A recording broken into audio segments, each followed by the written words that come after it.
du bilan culture de mars-avril et tu ne vois pas toute ma tête. Là c'est... Comme tu le vois, je suis un peu au bout de ma vie, mais c'est pas grave, on est parti. J'ai 27 trucs dont je veux te parler. Je parle pas de musique d'habitude dans un bilan culture. Je veux juste te parler du clip qu'a sorti mon frère. Mon frère fait de la musique, mon frère fait de la très bonne musique, mon frère produit tout. Fait tout, il fait tout, en gros, il crée tout, il a toutes les idées et il a même créé ce clip.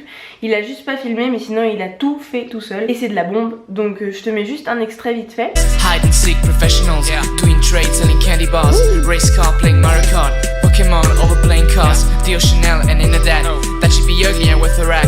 We in school, we ain't got a rack, we got M&M's and we getting fat. Et tu peux aller le voir en barre d'infos, va lui donner du soutien s'il te plaît. Il a dit que s'il atteignait les 1000 vues sur ce clip, il faisait une tresse sur le côté. Et moi j'ai grave envie de voir mon frère avec une tresse sur le côté. Je veux donc te parler de séries, de films, de livres et de spectacles slash concerts que j'ai pu voir. D'abord les séries. J'ai enfilé début mars la première saison de Sex Education. C'est de l'archibombe. Vraiment, j'ai trouvé ça super cool. Un peu trop, tu vois, le pastel de Netflix, cette espèce de truc très lisses quoi. Mais les personnages sont quand même assez hauts en couleur, notamment, j'ai oublié, mais le meilleur ami du personnage principal, je le kiffe. Et j'ai vraiment très envie de voir la suite. Ça fait 2 mois que je l'ai regardé, donc j'ai un peu oublié, mais j'en ai comme souvenir quelque chose de très divertissant, avec quand même des rebondissements et une certaine profondeur dans les personnages qui permettent de se les approprier et de s'identifier à eux. Donc vraiment une chouette série. J'ai aussi défoncé les 3 saisons de One Day at a Time sur un conseil de quelqu'un ici qui me l'a conseillé sur Instagram en tout cas. Et je me souviens plus de ton prénom, je suis vraiment désolée, mais c'était vraiment une super série. Effectivement, exactement comme cette personne m'avait dit, le début est un peu cringe et les blagues sont un peu malaisantes. Enfin voilà, ça frôle toujours la gênance, mais au fur et à mesure des épisodes, voilà, dans les 5-10 premiers épisodes, le ton de la série vraiment s'ancre.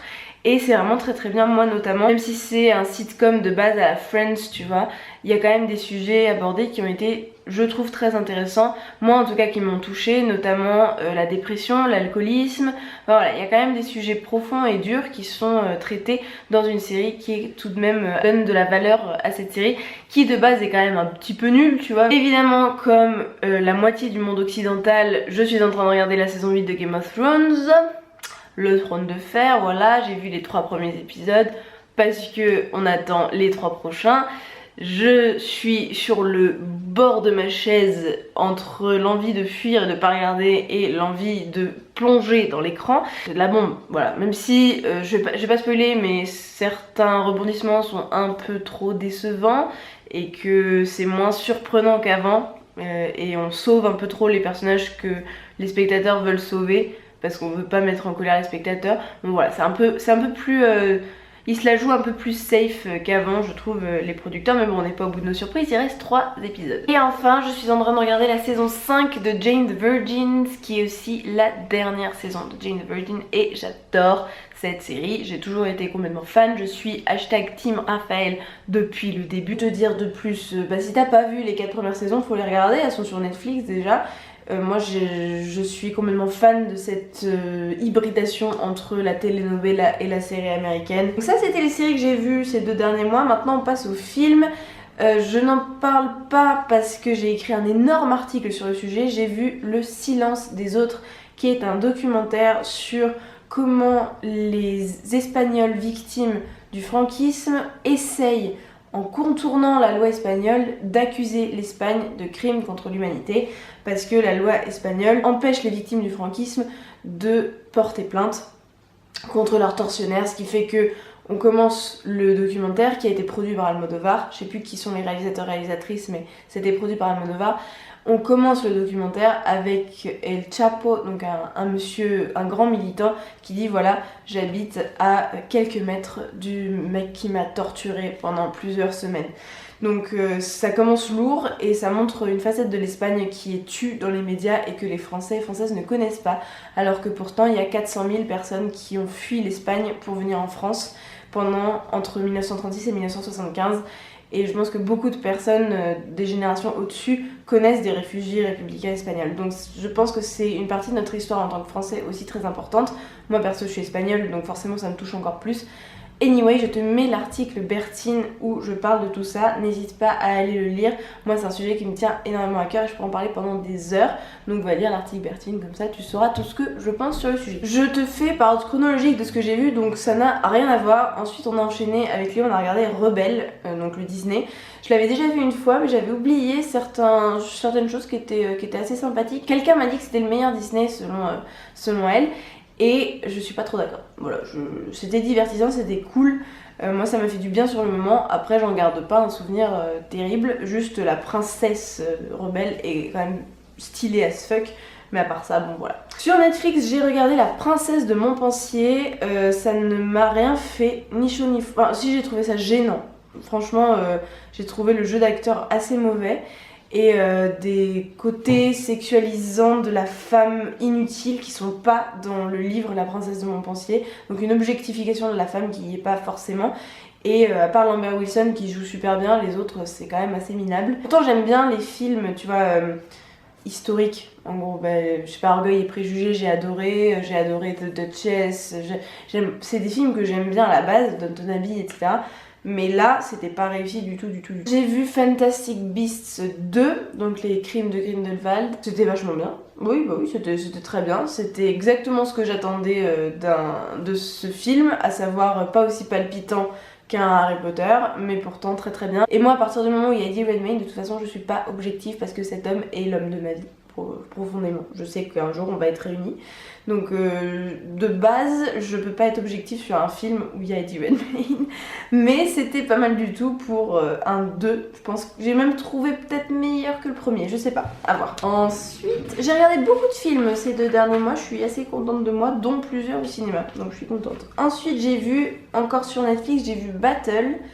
Un film, je crois que c'est suédois. Je crois que c'est suédois. C'est des pays du Nord, mais je crois que c'est suédois. Sur du hip-hop, une danseuse contemporaine qui veut atteindre une grande école, qui rencontre un jeune homme des banlieues qui fait du hip-hop. Et franchement, moi j'ai adoré, j'ai trouvé ça trop bien.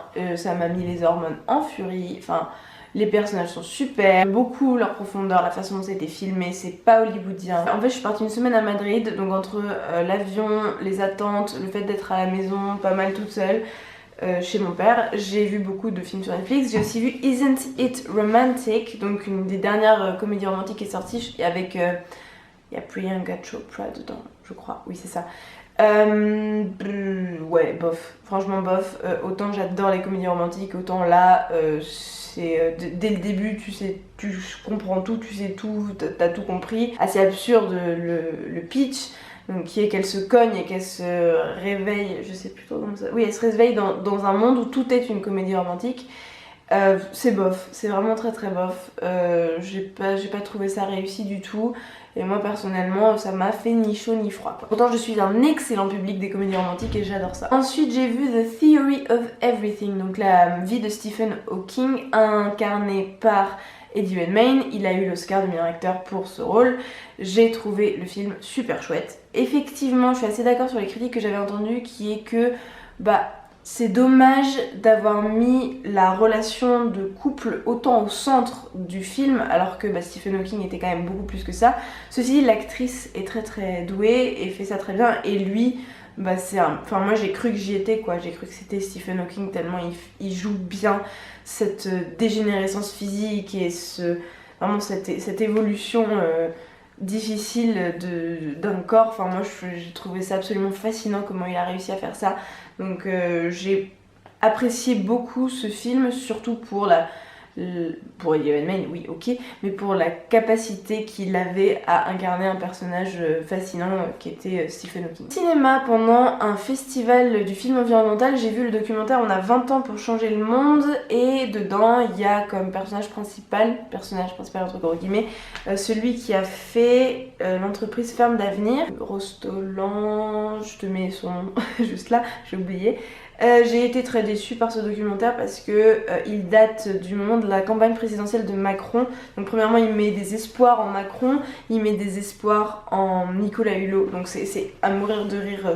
À un moment donné t'es dans le bureau de Nicolas Hulot qui vient de devenir ministre et il dit qu'il se sent très soutenu par le gouvernement et qu'il sent qu'il va faire de grandes choses. Enfin, en fait ça a donné aucune solution pour l'actuel et c'est un documentaire qui ne marche pas dans le temps, c'est-à-dire que au moment où il est sorti, il était peut-être, comment on dit, il était...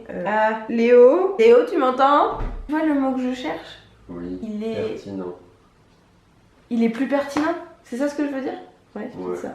Genre qu'il était limité dans le temps, quoi. Sa pertinence était limitée dans le temps. C'est un témoignage d'un moment T. Ouais, bah oui, c'est ça. Limité dans le temps.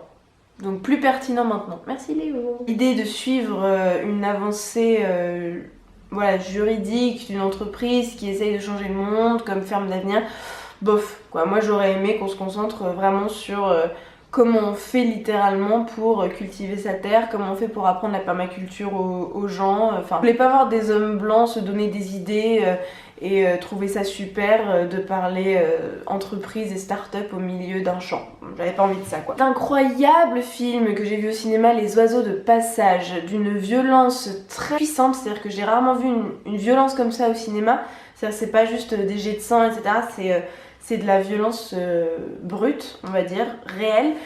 C'est l'histoire donc du début des cartels de la drogue en Colombie, mais surtout les Indiens de Colombie. Selon ma mère, qui quand même est spécialiste du cinéma espagnol et latino-américain, c'est le premier film qui montre les Indiens de Colombie comme n'étant pas des victimes du trafic de drogue, mais comme étant vraiment des acteurs de ce trafic, puisque donc c'est l'histoire d'un homme qui se lance dans le trafic de marijuana avec des Américains et qui embarque tout son village avec lui. C'est vraiment super bien filmé, c'est surréaliste, il y a beaucoup d'allégories, c'est pas du tout du cinéma réaliste en gros, mais c'est une histoire vraie et c'est ancré dans l'histoire du continent latino-américain et de sa relation avec les États-Unis, donc j'ai trouvé ça très très très intéressant et très marquant en fait. Enfin vraiment c'est un film que tu n'oublies pas, quoi, et je conseillerais, je pense qu'il est encore au cinéma dans la plupart des villes, donc je te conseille vraiment d'aller le voir.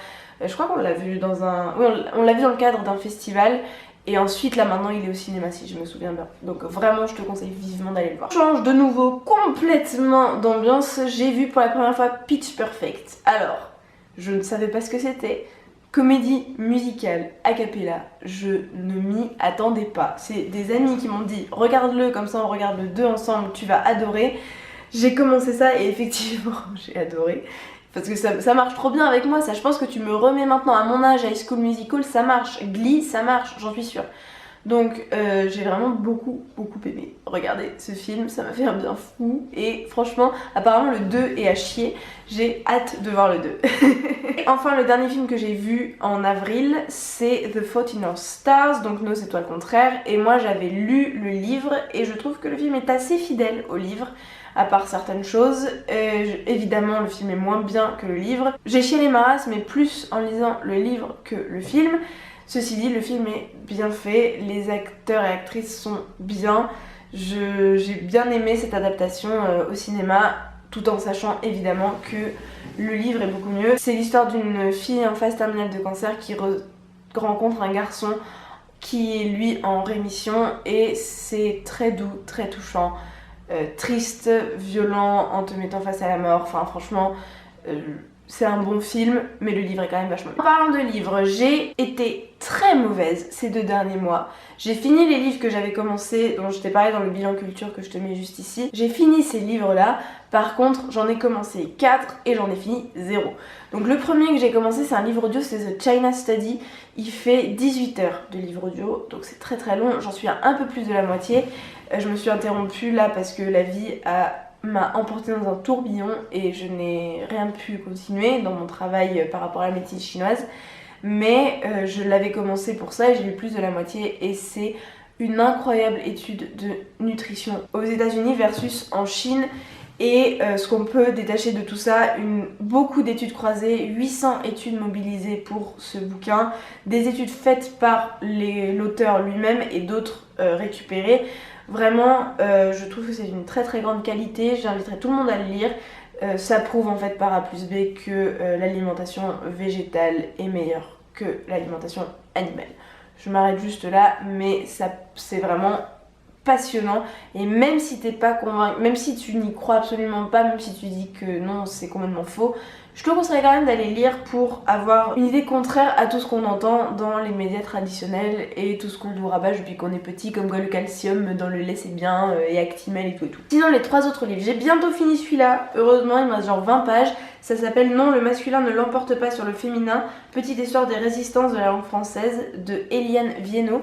C'est une historienne de la langue, enfin en gros en tout cas c'est ce qu'elle fait là, elle fait une histoire de la langue française et elle nous explique comment en fait le fait que tu sais on masculinise tout et le masculin l'emporte toujours sur le féminin dans la construction des phrases, comment c'est en fait extrêmement récent, et c'est parce que des hommes ont pris le pouvoir, y compris dans la langue, et ont essayé d'invisibiliser les femmes. Et c'est super accessible, c'est court, c'est étayé de plein d'exemples. J'aime pas du tout lire ça pour mon plaisir, et celui-ci est super bien écrit, très court, très accessible, enfin tout en petits chapitres et tout ça, je te le conseille vivement. Il démonte vraiment beaucoup d'idées préconçues et vérifiées par l'histoire en fait. Donc Eliane Viennot, c'est une grosse bombasse. Je suis trop contente qu'elle ait écrit ça et j'espère que ce bouquin va être lu par beaucoup de personnes. Je te l'ai pas dit en début de vidéo, mais évidemment tous les liens sont en barre d'infos, n'hésite pas à aller les voir. Et sinon les 2 bouquins que j'ai à peine commencé mais que je n'ai pas continué, le premier c'est Femmes qui courent avec les loups de Clarissa Pinkola Estés. J'en suis à la page 47 sur 700. Voilà, donc c'est pour te dire, je l'ai à peine commencé et il m'appelait beaucoup pour me reconnecter avec une partie de moi que j'ai l'impression d'avoir perdue. J'en ai parlé avec une amie récemment et c'est vraiment le fait de... Tu as oublié une partie de toi en tant que femme, enfin c'est très lié avec mes convictions écoféministes, c'est très intime. Pour toute femme qui se sent déconnectée d'une partie d'elle, vraiment en tant que femme, je te conseille vraiment de prendre ce bouquin, de le lire. C'est un peu un incontournable parce qu'il réunit une quantité de mythes impressionnants. Il nous reconnecte aux côtés de la sorcellerie, des rites païens, du fait d'être conteuse, de se retrouver autour du feu avec son village et de se raconter des histoires qui ont des siècles et des siècles et des siècles. Enfin, vraiment, je suis... trop heureuse d'avoir ce bouquin et de pouvoir le lire. Là je suis pas dans un état d'esprit pour le continuer, mais il est extrêmement précieux pour moi. Et dans un tout autre registre, j'ai commencé, j'en suis à la page 20 sur 280, c'est Getting Things Done, incontournable best-seller international pour l'organisation. C'est S'organiser pour réussir en français, c'est ma meilleure amie Sandra qui me l'a prêté. Je lui ai dit ouais je te le rends vite fait, j'ai pas grand chose à lire. La vie a fait son travail et j'en suis qu'à la page 20 alors que ça fait 1 mois qu'elle me l'a prêté. Désolée Sandra, promis je te le rends un jour, pas tout de suite. C'est bien pour l'instant, j'ai lu que 20 pages donc je peux pas vraiment te dire qu'est-ce que c'est que ça. Taxi parisien, Sandra t'as oublié une carte de visite là-dedans, taxi parisien. Bref, vraiment pour l'instant il est bien écrit. Il est agréable et je pense qu'il va me donner de super pistes pour bien m'organiser, mais je peux pas t'en dire plus parce que je l'ai à peine commencé. Ensuite, les spectacles et concerts. Déjà, je te mets leurs noms ici parce que premièrement, je veux pas les écorcher et deuxièmement, je les ai oubliés là personnellement. Mais je suis allée à un concert sandwich au TAP. Le TAP, c'est la salle de spectacle, c'est la scène nationale qui est sur Poitiers, le théâtre auditorium de Poitiers, et ils ont une programmation vraiment super. Depuis 10 ans, moi je trouve que c'est une super scène nationale, et ils font de temps en temps des concerts sandwich, donc c'est dans le hall du théâtre, et on s'assoit sur les escaliers et les gens mangent, en gros c'est à l'heure du déjeuner, devant de la musique. Et là c'était 2 musiciens kurdes et ça m'a envoûtée, j'ai trouvé ça vraiment super. Donc j'essaye de te mettre un extrait en barre d'infos parce que c'est pas forcément 2 musiciens qui jouent tous les 2 ensemble d'habitude. Un spectacle en soi, même si je l'ai vu sur YouTube. J'ai vu le spectacle Pulsion de Ken Kojandi que j'ai trouvé vraiment super. Ça faisait très longtemps qu'un spectacle de stand-up m'avait pas fait rire. Par exemple, j'ai pas supporté celui de Blanche Gardin, j'ai détesté. Enfin, j'ai l'impression que c'est pas trop ce que je regarde pour rigoler, le stand-up en ce moment. Mais par contre, celui-ci m'a énormément fait rire. Et encore là, maintenant, ça fait 1 mois et demi que je l'ai vu. J'ai encore des refs que j'utilise et je me marre. Ce que je regarde pour rigoler en ce moment, c'est plutôt Kaamelott. J'en suis à la saison 2. Courage, j'avance. Je t'ai dit dans le dernier bilan culture que j'avais commencé. On en est à la saison 2. Je compte me faire toutes les saisons. Mais vraiment... commencer à la saison 1, finir à la saison 10 et tout regarder. J'ai vu le spectacle Retour à Reims que j'ai pas trop aimé. Non, franchement, j'ai pas trop aimé. Il y avait juste un acteur qui est aussi rappeur, compositeur, enfin un artiste multiple quoi, qui était vraiment bon. Les autres, je les ai trouvés vraiment pas top. C'était censé reprendre un bouquin d'un sociologue qui parle de retour à ses terres et comment il a évité de parler de sa propre famille et de ses propres origines sociales. Il les a jamais remis en question alors qu'il est sociologue. Donc le livre apparemment est très bien, mais là le spectacle qui a été fait... en plus je crois que c'était Thomas Ostermeyer qui l'a fait ce spectacle, enfin... mais non, j'ai vraiment pas accroché quoi, c'était... sous forme de pièce de théâtre avec beaucoup de mélange de supports, de médias. Non, franchement, à part, donc je te dis, un acteur, à part lui, il n'y avait rien de très fou. Par contre, un spectacle que je suis allée voir, je crois 2 semaines après ou 10 jours après, c'est Cosmos 1969. Alors ça, c'était de la bombe. Ça, c'était trop bien. Je te mets une vidéo de ce spectacle, ce concert en fait, dans la barre d'infos. C'est tout autour du fait que Apollo 11 décolle. Et c'est beaucoup de musique autour du voyage lunaire, etc. Donc t'as Ground Control to Major Tom, plein de chansons autour de l'alunissage. Et j'ai trouvé ça super chouette. Mais notamment, enfin, la musique était super, les musiciens étaient géniaux, les compositions faites pour ce spectacle aussi, en dehors des reprises, étaient vraiment géniales. Mais ce qui m'a transportée, c'était la circassienne qui a fait des prouesses. C'est-à-dire qu'elle avait juste un fil en fer qui montait comme ça et elle faisait comme si elle était en apesanteur dessus. Elle était en tenue de cosmonaute et tous ses mouvements c'est comme si elle était en apesanteur et je te jure que des fois j'oubliais qu'il y avait un fil et je croyais vraiment qu'elle était en apesanteur. C'était impressionnant. Je suis encore époustouflée. Vraiment elle m'a transportée littéralement sur la lune en fait, et j'ai vraiment adoré. Donc je te mets une vidéo en barre d'infos pour que tu ailles voir ça. Autre chose super cool que fait le théâtre auditorium de Poitiers, c'est les siestes musicales. Donc il y en a plusieurs dans l'année et là c'était Diego Salamanca qui jouait du luth, je crois que c'était du luth, oui. Merci Léo, oui c'était du luth.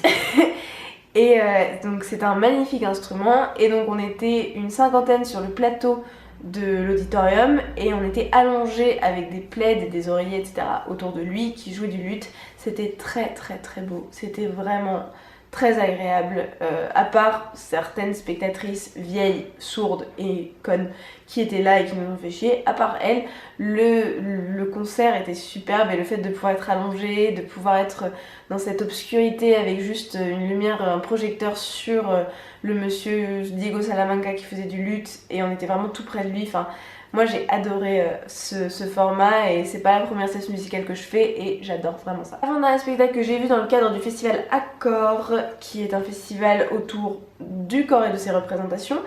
Ça s'appelait le corps du roi et c'était vraiment très étonnant. Vraiment, on s'y attend pas du tout au début. Au début, moi je me disais qu'est-ce que c'est que ce truc? Et en fait, ça nous emporte et c'est magnifique. C'est une ode à l'acceptation de soi, une reconnaissance des difficultés de toutes les personnes qui sont un petit peu en marge de notre société. C'est complètement post-moderne. Enfin, moi j'ai adoré ça.